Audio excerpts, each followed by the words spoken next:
Hola, muy buenas, les doy la bienvenida a Relatos e Historia de Amatista. Esta semana os traigo todo un misterio sin resolver. Esta historia la he llamado El crimen de la Casa de la Teja. Este crimen ocurrió en la localidad sevillana de Benacasón. A lo largo de esta historia pasan muchas personas, muchas versiones de lo ocurrido y muchas vivencias, cada una de ellas distinta. De tantas versiones que he escuchado, me quedo con dos posibles versiones de los hechos. Dos versiones distintas para el espectador. Podrá gustar más o menos. Sin embargo, para mí, que lo he buscado, ha sido un reto mayor. Mi misión era rescatar esta historia, darla a conocer para que no quedara en el olvido. Para mí, es uno de los casos que más escalofrío me ha hecho pasar.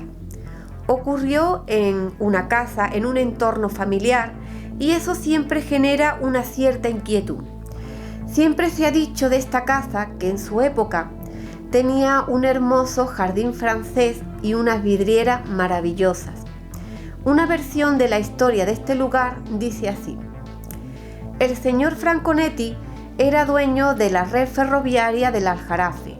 Este señor vivía en la Casa de la Teja con su esposa y a la vez ama de llave doña Justa, que tenía a su cargo a una sobrina, una niña llamada Adela. La casa empezó a reconocerse como la Casa de la Teja porque justo a unos 50 metros de la casa corría un manantial de agua, donde todos los vecinos del pueblo venían a coger agua y se le conocía como el agua de la Teja.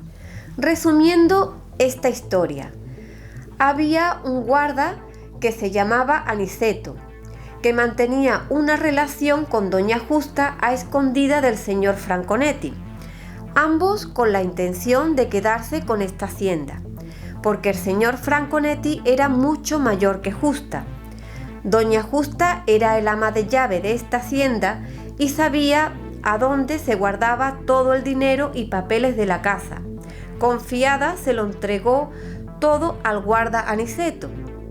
Aniceto, una vez conseguido lo que buscaba, se quitó del medio a doña Justa, decapitándola en la pila donde lavaba. Hay otras posibles causas del asesinato, como que Aniceto estaba enamorado de Justa, pero al sentirse rechazado por ella, se vengó de ella decapitándola en la pila. Lo único que tienen en común todas las versiones de los hechos de esta historia es que la sobrina de doña Justa presenció el crimen y al verse descubierto Aniceto por la niña, fue tras ella para asesinarla. Adela pudo escaparse y pidió ayuda a unos vecinos de otra finca. Contándole lo sucedido, llamaron a la Guardia Civil. Se cuenta que Aniceto, en vez de huir del lugar, se refugió en una de las bodegas que había en la casa. La Guardia Civil no tardó en llegar y arrestar al asesino. Quizás Aniceto dudaba de cualquier posibilidad de escapatoria y prefirió asumir su destino allí, agazapado en la penumbrosa bodega.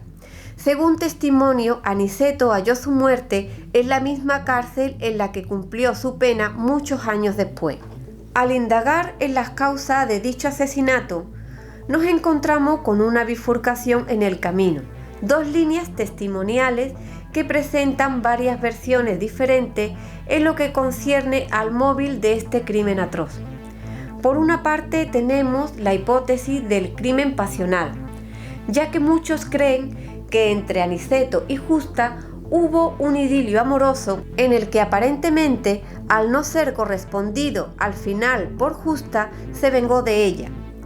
Otras partes que sencillamente el crimen se produjo por cuestiones de rencillas entre ambos. Personalmente, de las versiones que conozco, la versión que doy comienzo ahora para mí es la más fiable. Al final de la historia explicaré el porqué. Aniceto y Justa eran un matrimonio. Justa tenía una sobrina que siendo muy niña se la trajo del País Vasco. La niña se llamaba Adela y ambos la criaron como suya. La gente decía que Aniceto era un hombre muy bueno y la quería mucho a las dos. De doña Justa contaban que no era tan buena y cuando venía al pueblo los domingos para ir a misa, traía a su sobrina a rastra porque la niña no quería ir a misa. Se contaba que doña Justa tenía un tonteo con el jardinero. Los celos de Aniceto fue lo que llevó a hacer tan trágica locura en el lavadero. En el momento de la muerte, doña Justa estaba lavando y el marido vino por detrás, dándole con un hacha varios golpes en la nuca hasta morir decapitada. Adela lo vio venir a través de un espejo y salió corriendo en busca de ayuda. Cuando llamaron a la Guardia Civil, fueron en busca del asesino, que se encontraba agazapado en una bodega apuntándose él mismo con la pistola en el cuello.